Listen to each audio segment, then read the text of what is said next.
Canada has announced a 25% tariff on $155 billion worth of American goods, marking the most significant trade confrontation between these allies in recent history. Canadian Finance Minister announced, "We are responding to U.S. trade action with decisive countermeasures."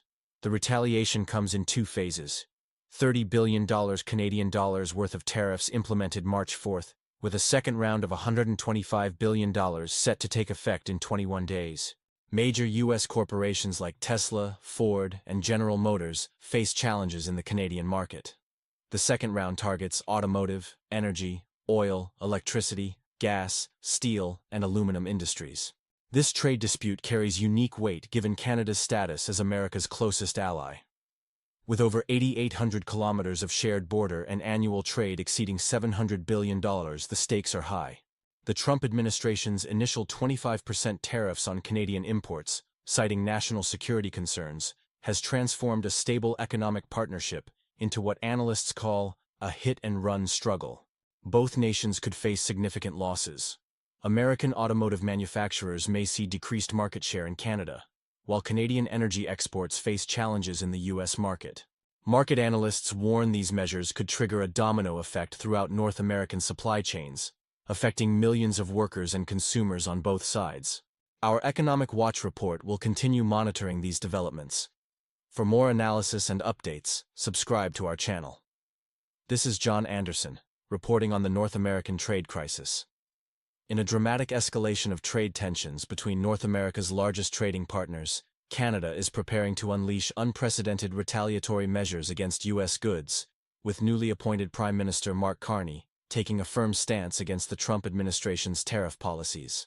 Canada is implementing a 25% tariff on $155 billion worth of American goods, following the Trump administration's earlier decisions to impose tariffs on Canadian steel and aluminum. This marks one of the most significant trade confrontations between the two nations in recent history. Sources in Ottawa confirm that the first round of retaliatory tariffs went into effect on March 12, targeting $30 billion Canadian dollars worth of U.S. exports. A second wave of tariffs, worth $125 billion Canadian dollars, threatens to impact major American automotive manufacturers including Tesla, Ford, and GMC. Prime Minister Carney, speaking at the Canadian High Commission in London, delivered a stern message. They are disrespectful, they are not helpful, and they need to stop before they sit down and talk about our broader partnership. Carney has shown no urgency to engage with President Trump, having yet to schedule a direct call since taking office. The impact on American automakers could be severe, with Canada announcing an additional 25% tariff specifically targeting cars and electric vehicles imported from the United States. Tesla faces special tariffs that could significantly affect its market position in Canada. Industry analysts warn these measures could disrupt global supply chains, leading to increased production costs and higher consumer prices. The automotive sector, relying heavily on integrated cross-border manufacturing, faces particular challenges. Carney's administration will maintain these measures until the United States demonstrates appropriate respect for Canadian interests, though they've suggested possible limits to the dollar-for-dollar retaliation strategy. Good evening. I'm bringing you critical updates on the escalating trade war between Canada and the United States, which has reached unprecedented tension levels. Canada has imposed $60 billion worth of retaliatory tariffs on American goods. Ontario Premier Doug Ford announced a 25% surcharge on electricity supplied to U.S. states, warning he could cut power completely if tensions escalate. The automotive sector is heavily impacted. 5.3 million vehicles produced in Canada and Mexico, with 70% destined for U.S. markets, are affected. GM faces increased costs for their Chevrolet Silverado and GMC Sierra pickups due to cross-border parts transportation. The Bank of Canada warns this tariff war could shrink the country's economy by 3% within 2 years. The Canadian dollar is weakening, with the S&P/TSX Composite Index dropping 1.5%. Foreign Minister Melanie Joly announced an advertising campaign across 12 U.S. states, including Florida, Nevada, Georgia, and New Hampshire. Billboards will highlight the trade dispute's consequences as November elections approach. Affected products include orange juice, peanut butter, wine, spirits, beer, coffee, appliances, clothing, footwear, motorcycles, cosmetics, paper products, and electronics. With $2.5 billion in goods crossing the border daily, this dispute threatens one of the world's largest trading partnerships. Premier Ford stated, "I feel very sorry for the American people because they didn't start this trade war. There's only one person responsible, and that's President Trump." The White House has warned of serious consequences regarding Ontario's electricity threats. We'll continue monitoring its impact on both economies and the millions of dependent jobs. In a dramatic escalation of trade tensions, Canada has unleashed substantial countermeasures against U.S. tariffs, marking one of the most significant trade disputes between these longtime allies. I'm John Parker with your evening news update. Breaking tonight. Prime Minister Mark Carney has announced a sweeping $29.8 billion Canadian dollar tariff package targeting American goods, responding to Washington's 20.85% tariff on Canadian steel and aluminum. The retaliatory measures include a 25% tariff on U.S. products, affecting steel, aluminum, computers, and sporting equipment. The numbers break down to $12.6 billion in steel products, $3 billion in aluminum products, and $4.2 billion in consumer goods, including appliances and electronics. Carney isn't just playing defense, he's restructuring Canada's economic strategy.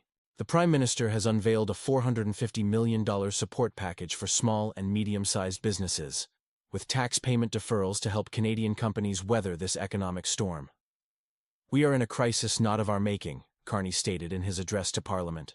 "Canada is making strategic moves to reduce U.S. trade dependence. Infrastructure projects are being fast-tracked, including the Port of Churchill and liquid natural gas facilities. The domestic loan guarantee program is being doubled, signaling a shift toward economic independence. Canada is pursuing stronger trade partnerships in the Asia-Pacific region, particularly with Japan, Australia, and Vietnam. This diversification strategy could alter North American trade dynamics. The question remains, how long will this trade war last?" Experts suggest several outcomes, including potential USMCA renegotiations if economic pressures mount. Meanwhile, businesses are reorganizing supply chains and exploring new markets.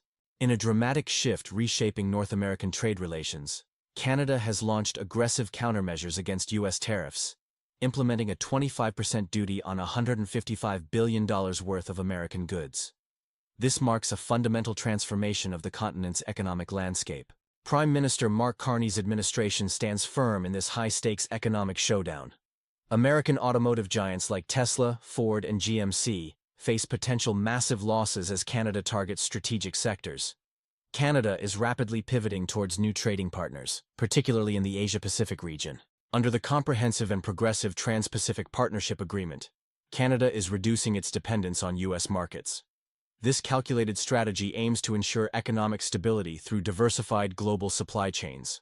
The new tariffs, taking effect in 2025, will create significant economic and political challenges that could disrupt supply chains, drive up consumer prices, and escalate diplomatic tensions to unprecedented levels.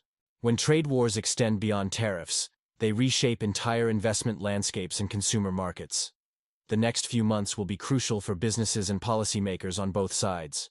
Will Washington back down, or are we witnessing the beginning of a long-term economic divergence between these historically close trading partners? For decades, the U.S. and Canada have been vital trading partners.